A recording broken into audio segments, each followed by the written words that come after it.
The prison obviously had to put Daniel into protective custody because he was a former CO, and Daniel abhorred this because you're perceived in a very negative light by the other inmates if you actually have to live in protective custody. I don't like being in PC. I hate it.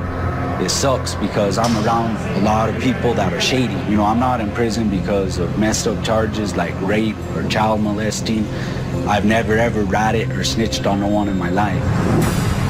And he wanted to make it clear to everyone that he was being forced into protective custody by the prison administration, but that was not his choice. He chose to align himself with the inmates. He completely identified as an inmate.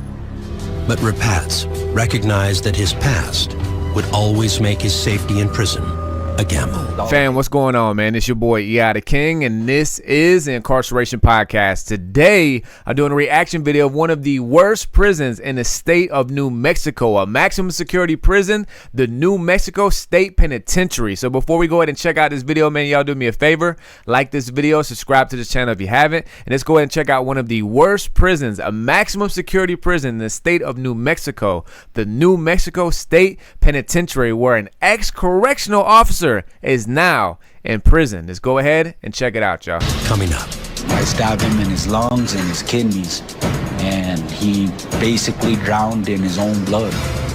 In prison for manslaughter, one inmate's past can come back to haunt him. Before I was a inmate, you know, I was a correctional officer here at this facility.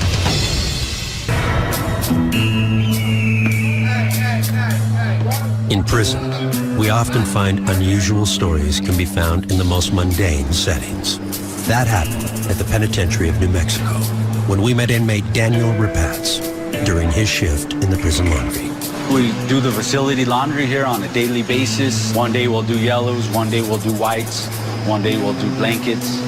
The leg irons are for security reasons. That way we can't run. There's really nowhere we could go anyway. Rapatz was serving time for manslaughter.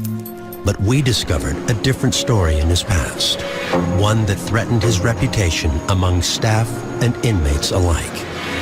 Before I was an inmate, you know, I was a correctional officer here at this facility at, well, the Penitentiary of New Mexico.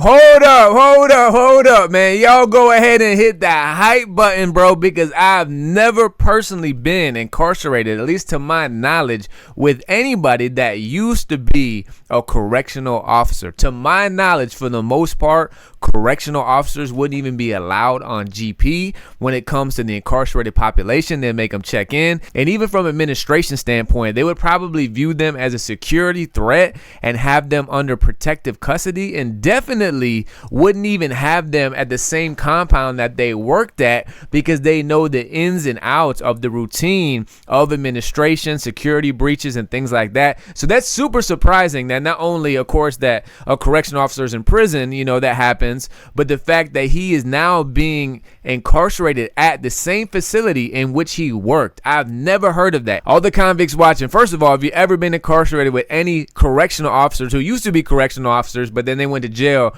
or prison? Share that story in the comments. But even beyond that, if you ever were locked up with someone who used to be a correctional officer at that exact facility, man, I feel like that's one in a million, bro. And if so, put the details in the comments. And again, y'all go ahead and hit that hype button, bro, because that's crazy. I've never even heard of that. You know, about 13 years ago. An inmate who was former law enforcement is going to always be perceived as the enemy as far as the other inmates go. So it's usually a precarious situation. Given his circumstances, I thought Daniel was pretty secure. Going from being a former CO to an inmate in the same prison where he once worked, I would have expected him to be a little more nervous, uptight, what have you, but he acclimated quite well. The officers, some of them treated me the same, some of them treated me different. For the most part, though, I've always gone along with people. I came into prison and I ain't here to prove a point. I'm just here to do my time. Is it weird? Was it weird at first dealing with officers, or did you run into people you knew from? Yeah, I mean, I ran into a few people and that, and they just, hey, Rapatz, because that's what everyone calls me by my last name. What que pasó? What happened? You know, how did you end up here in the joint? You know, what happened? And I tell them, you know, I ended up wrong place, wrong time, and out drinking and using drugs and alcohol, and I messed up my life. As we continued to interview Rapatz, we learned that although this was his first conviction as an adult, it was hardly his first brush with the law. I just started stealing cars at a young age and breaking into schools. I broke into my junior high and my high school. At 11 years old, I was living like I was 21. Between the ages of 13 and 18, Rapatz did time in juvenile detention centers in several states. But then once I turned 18, I got my files sealed, and I actually got my life together till I was about 24. I did do good, and I was trying to change my life around. With his juvenile files sealed, Rapatz had a fresh start at life. At age 19, he was hired as a correctional officer at the Penitentiary of New Mexico. But for him, it wasn't a career. It was a stepping stone to the job he really wanted. Basically, the reason I was a CO was so I could get the training I needed so I could work security at the casino, which is where I'm from, up in northern New Mexico. I knew if I came and did the academy class here and got all that training, that I would have no problem getting where I wanted to go work.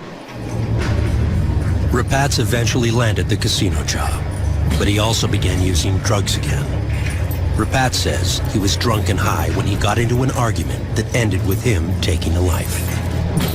I stabbed him in his lungs and his kidneys, and he basically drowned in his own blood. Rapatz was convicted of manslaughter, along with several other charges, including resisting arrest and battery of a police officer. He soon returned to the Penitentiary of New Mexico, this time in a yellow inmate jumpsuit. People say you don't live with regrets, but anyone who says that's a liar, because you do live with regrets. Because I do regret, I didn't even hardly know the guy, and I killed him. I took a guy's life that I didn't even hardly know. Rapatz's last day as a correctional officer was about 5 years before his first day as an inmate. He was hoping to stay under the radar, but he couldn't.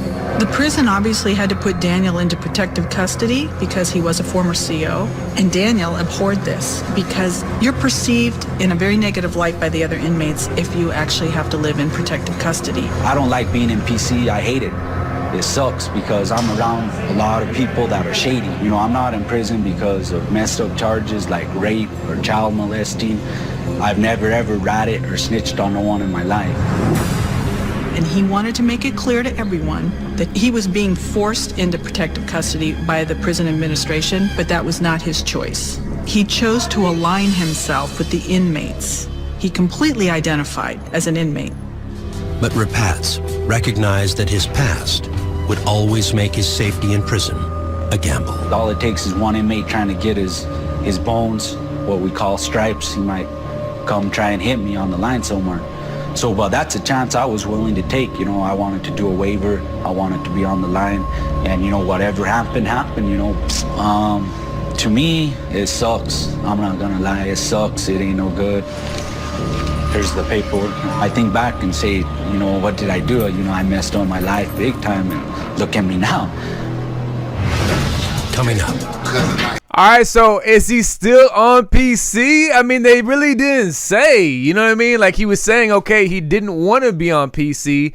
He wanted to sign off, you know, but did he though? You know, I know that he's working in laundry, but I know at some facilities, man, like PC, you know, convicts can still have like jobs and things like that. So I'm assuming he's still on protective custody. I could be wrong, but any convicts who've done time at the New Mexico State Penitentiary, let me know. Do you think that he was on PC or no? If so, why? Can you have a job on PC, like working laundry, things like that, or not? Or so is he in GP? So if you've been there, let me know what you think. And also, too, if you've done time at the New Mexico State Penitentiary, let me know what your experience was like there and put it in the comments. So look, fam, this your boy EI the King, and this is the Incarceration Podcast. And family, look, I got a fire HBO style series on the full episode playlist. It's a chronological journey on my 12 years in prison. It's called The Incarceration. Season 1 has been out, but season 2 is just now coming out. But to access it, you have to become an all access member to this channel. And this is a preview clip of season 2 right here. One thing you don't do in prison is tell somebody 2 things. Number 1, when you're going home, and number 2, when your birthday is. You don't tell people when you're going home because people who've been sentenced to life who have 20, 30, 40 years, sometimes people can be jealous or envious of people who have release dates. And when people find out that you're going home next week or next month, sometimes they'll go out of their way to try to back your time up, because you get good time if you're behaving, if you're not going to confinement, if you're not breaking institutional rules and getting written up. You get good time every month to where you can get out on 85% of your time. Or if you wild out, you continually getting written up, you're losing your good time, you'll have to do 100% of your time day for day. So if you're doing years, those days, those good time days, they add up. And it can depend whether you do another 6 months or another year and a half. For some people who've been sentenced to a lot of time, that good time can even be a couple years off of your sentence. So people who... And also, if you didn't know, man, I am a rapper. My artist name is EI the King. You can find my music wherever you listen to your music at. Go to my artist YouTube channel, EI the King, to check out my music videos. Follow me on Instagram, EI the King, TikTok, EI the King Official, and family. I got 3 other YouTube channels. My official artist channel, EI the King. Go check out my music videos.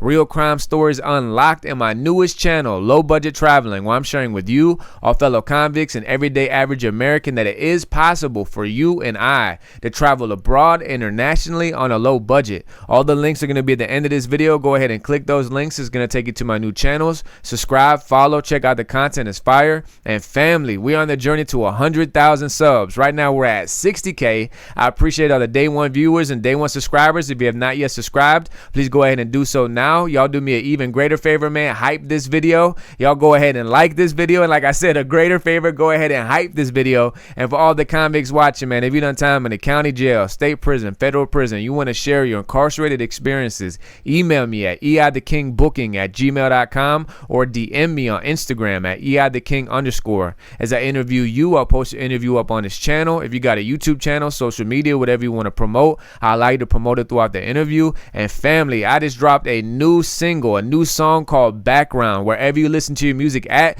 look up EI the King, check out that new song Background, add it to your playlist, save it. I would greatly appreciate it. Y'all stay tapped in for more fire content to continue to come your way. It's your boy EI the King, and I'm out. Peace.